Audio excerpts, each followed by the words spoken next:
So many people have asked us how we do about $100 million in real estate.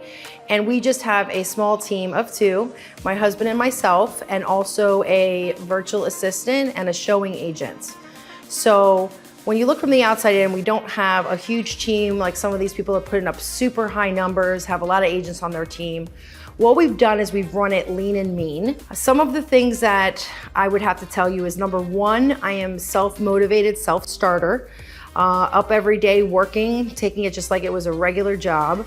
And you know, we obviously make our own schedule, but always focused on, you know, lead generation, following up, making sure the team's running. The second thing that's been key for our business is that we really look at our vendors as our partners. So we have an amazing inspector. We actually have two that were our go-to inspectors. We have amazing handyman, maintenance, repairs people that we have built relationships with. We trust them, we go to them. We have a wonderful insurance agent. We have a few lenders that are in our Rolodex that we know will take amazing care of our clients. We have a videographer that we use for our videos. We have also our photographer. I'm probably forgetting someone, so if I'm forgetting you, I'm so sorry about that. But, you know, and we can put other people in that category as well, such as the title company and anybody that touches the file along the way. We've really streamlined that process so that we have A+ people in every aspect of the transaction, which makes it smoother for us, makes it smoother for the clients, less worries, less concern about that. Also, obviously, where does the business come from? That's what most people are gonna say. We have gotten really, really good at farming and setting ourselves apart from other agents in our community. So we have spent a lot of time developing Facebook groups for communities that we farm. And really in those groups, we don't sell real estate. We're not, you know, doing that. We're just being genuinely, authentically ourselves and helping the community out of the kindness of our hearts and showing, you know, what they can do.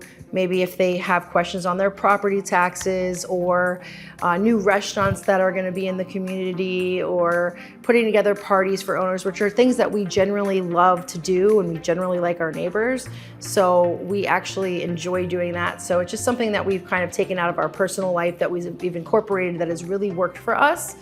Obviously, you develop relationships with people and then word of mouth travels. We always go above and beyond on every transaction. So for one example is for our listings, depending on the neighborhood, but when it counts and when it's important, we do accompany every showing. Even if there's another agent that is coming, generally we'll accompany most showings, just so we can be there to answer questions. And when it's more complicated, when you're dealing with investors and you're dealing with different communities and specifics and stuff, you don't want someone to walk away and not buy a property just because they don't have a couple questions answered and they're not sure about something, or maybe they have the facts wrong. So we definitely try to communicate with agents, collaborate with agents, and be as an information giving, you know, just lead with contribution, be collaborative, do what other people aren't doing, which is helping the other agent. You know, what are the objectives the buyers have? What are the objectives the sellers have? What market are we in? We are very upfront with our sellers and buyers. We're not trying to sell them something. We're trying to educate them on the market and what it's gonna take to sell their house. So we try not to sell anyone a pipe dream, you know, and just generally have the expertise. And that's really a factor of dedication to constantly evolving with knowledge and following the right people. Specifically, I follow Lawrence Young. He's a chief economist for NAR. I love when he's talking and giving his updates.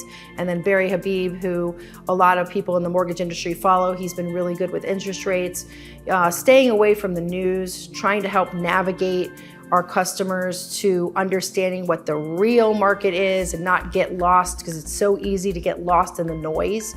So turning off that noise.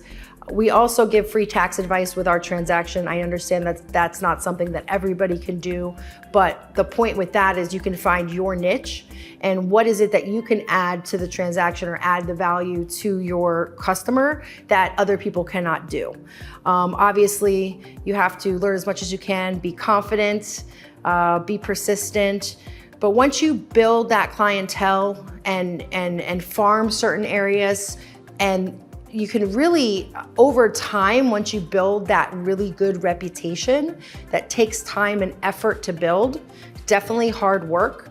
But once you do that, it'll start coming back to you tenfold. So we'll get referrals from certain areas and certain neighborhoods that we farm from past clients, customers, or even our neighbors who just know us. And they meet somebody at the pool and they're like, hey, you gotta call Suzanne and Chad team, they're the best, so we love that, Even developing relationships with different HOA managers in the community and developing that, anywhere that someone's gonna look or someone who's gonna talk to buy a house, you want to be doing that.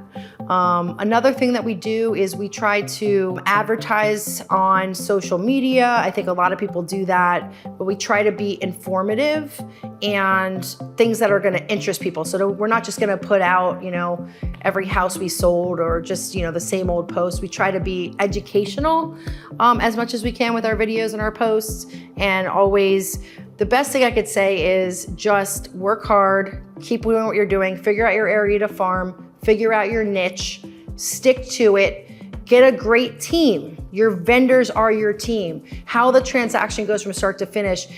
I love when people actually, at the end of the transaction, they say to me, we've done 20 real estate transactions in our life, and this is by far the smoothest one we've ever had. And even on those deals, sometimes we've had hiccups, but we have the way our team has made it less stressful, right? Another thing that is very key in the way that we do business is we encounter problems every day. Transactions, everyone is different. You're always gonna have different problems. What we try to do is we try to be problem solvers first. Before we contact our client, we try to come up with ideas, solutions, and a lot of times we're able to solve the problem before we actually go to our client. And a lot of those times are just great. Sometimes we come to our client with a problem, but we have a few solutions or suggestions before we call them, so they're not just panicking. We also set expectations with everything. We also solve problems that don't involve our client, but we learn later that sometimes it's still good to tell them about it, because if you don't tell them about it, they don't even know what you're doing or what, I realize they don't think we're doing anything.